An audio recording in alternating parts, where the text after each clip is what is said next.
shirweynaha qiimaynta iyo waxqabadka maxkamadaha dowladda deegaanka Soomaalida ayaa ka furmay magaalada Jigjiga. Shirweynahan oo ka soo qayb galeen afhayeen ku-xigeenka baarlamaanka ee dowladda deegaanka Soomaalida Mudane Ibrahim Xasan, mas'uuliyiinta maxkamadda guud ee dowladda deegaanka Soomaalida, hoggaan ku-xigeenka dowladda deegaanka Soomaalida, mas'uuliyiin kale oo heer deegaan, hay'adaha garsoorka deegaanka iyo waliba sidoo kale marshal kale. Shirweynaha qiimaynta iyo waxqabadka ayaa ah mid lagu eegayo warbixinta sanadlaha taasoo sanadkiiba mar la qabto. Afhayeen ku-xigeenka deegaanka Mudane Ibrahim Xasan ayaa sheegay in xoogga la saaray dhisidda hannaan garsoor oo kasbada kalsoonida shacabka. ugu horeyn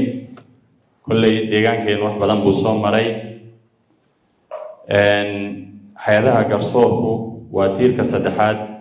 ee dowladda. garsoorka deegaankeenu waxyaabuu shalay soo maray sooyaalkiis markii la eego wax badan buu soo maray. isbeddelka ka hor garsoorka waxaa laga rabay inuu garsoore u noqdo bulshada deegaanka oo dhan oo si cadaaladda waxyaabaha cadaalad u baahan yihiin oo dhan oo maxkamadaha lagu soo doontay inay garsooreyaal u noqdaan. iyadoo ay sidaa ay tahay hay-adda waxay noqotay isbeddelka ka hor hay-adda dhibaatooyin badan la soo daristay oo la gacan bidixeeyey oo faragelin kala duwan lagu samayn jiray oo meeshuu garsoorku cadaalad u ahaa in tilmaamo cad oo maaragtay lagu bixin jiray oo hay-adda lagu faragelin jiray. taana waxay keentay in bulshadeenna kalsoonidii ay lahaayeen hoos u dhacdo oo garsoorkii shalay cadaaladda laga rabay meesha cadaaladda laga rabayna oo ay noqotay meel maaragtay cadaaladda lagu dhaawaco. taana waxay keentay in hoos u dhac kalsooni ay timaado. marka dhibaatooyinka sooyaalka maaragtay hay-addan ay soo martay see looga baxi karaa faragelintii shalay lagu jiray oo tilmaamaha la bixin jiray qofkii meeshuu cadaalad ka soo doonto oo cadaalad darradu ay ku dhaci jirtay. kulley isbeddelka kadib waxyaabaha la sameeyey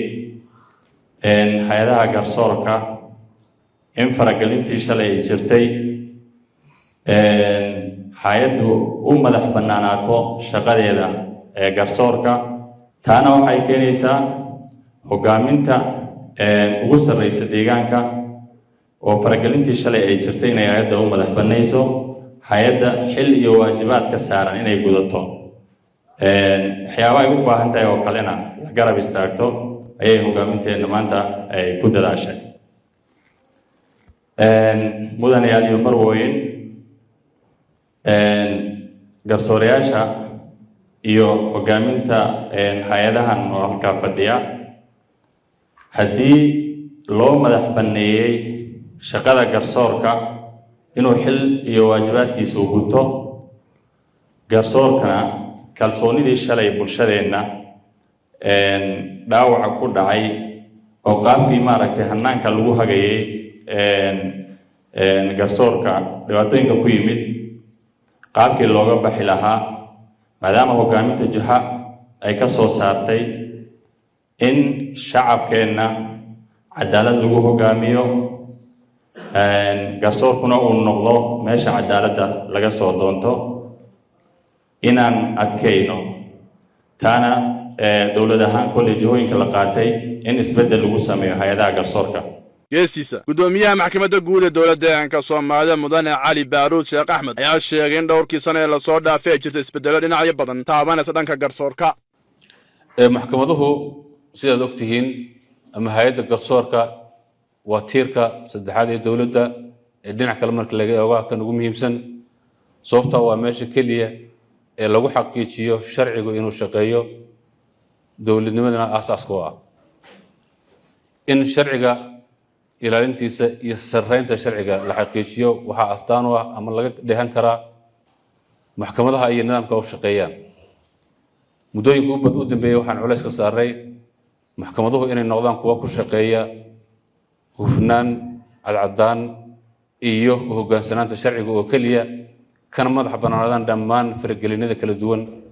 ee dhinacyada kaga iman jiray. maxkamado maanta waxaynu haysanaa madax bannaan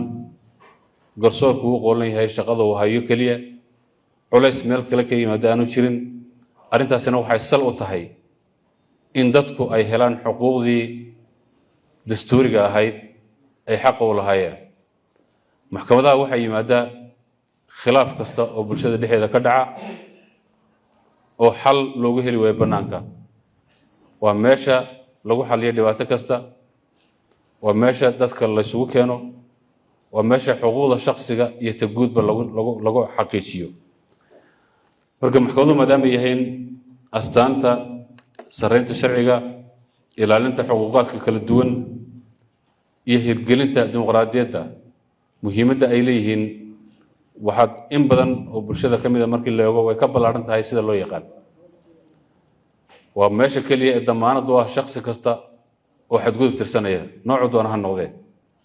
marka waxayna saaran dhammaanteen in la ilaaliyo maxkamaduhu inay noqdaan kuwa ku shaqeeya sharciga ka madax bannaanaada faragelin laguna taageero adeeg ay bixinayaan si bulshada ay u hesho adeegii ay xaqa u lahaayeen ee sharciga ku qutumay shirweynaheennan waxyaabahan ku eegayno waxaa weeye guulihii la gaaray sanadkan intaynu geedsocod ku soo jiray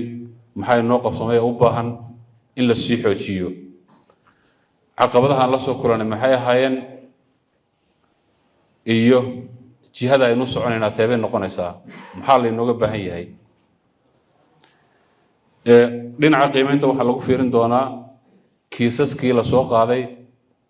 nidaamkii loo qaaday wixii dhibaato ah ka jirtay iyo sida la rabo in loo saxo sanadkan waxaan samaynay kormeer dhammaystiran oo dhammaan maxkamadaha la gaadhay oo lagu soo xaqiijinayay habka kiisaska loo qaado oo aan culayska saaray tayada inaan xaqiijino kiisaska la qaado